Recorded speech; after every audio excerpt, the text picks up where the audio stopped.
ନବନିର୍ମାଣ କୃଷକ ସଂଘ ପକ୍ଷରୁ ବୌଦ୍ଧରେ ସଫଳତାର ସହିତ ଓଡ଼ିଶା ବନ୍ଦ ପାଳନ।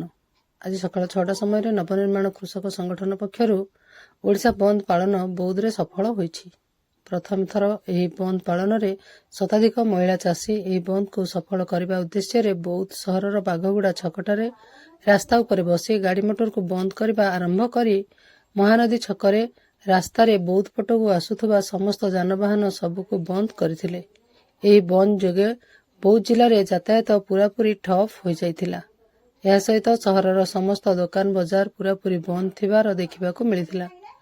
ନବନିର୍ମାଣ କୃଷକ ସଂଗଠନର ମୁଖ୍ୟ ଦାବିଗୁଡ଼ିକ ହେଲା ଚାଷ ବଞ୍ଚାଅ, ଚାଷୀ ବଞ୍ଚାଅ, ଦେଶ ବଞ୍ଚାଅ, ମଣ୍ଡି ବ୍ୟବସ୍ଥାର ସରଳୀକରଣ, ସବୁ ଧାନକୁ 3,169 ଟଙ୍କାରେ କିଣିବା, ଚାଷୀଙ୍କ ଶାନ୍ତିପୂର୍ଣ୍ଣ ବିକ୍ଷୋଭକୁ ଉପମୁଖ୍ୟମନ୍ତ୍ରୀ ତଥା କୃଷିମନ୍ତ୍ରୀଙ୍କ ଗୁଣ୍ଡାଙ୍କ ରକ୍ତାକ୍ତ ଆକ୍ରମଣର ପ୍ରତିବାଦ, ସ୍ମାର୍ଟ ମିଟର ପ୍ରତ୍ୟାହୃତ ଓ ଟାଟା ପାୱାରର ଶୋଷଣ ବନ୍ଦ, ଯାନବାହନ ଉପରେ ପ୍ରଦୂଷଣ ଫାଇନ୍କୁ ବନ୍ଦ କରାଯାଉ।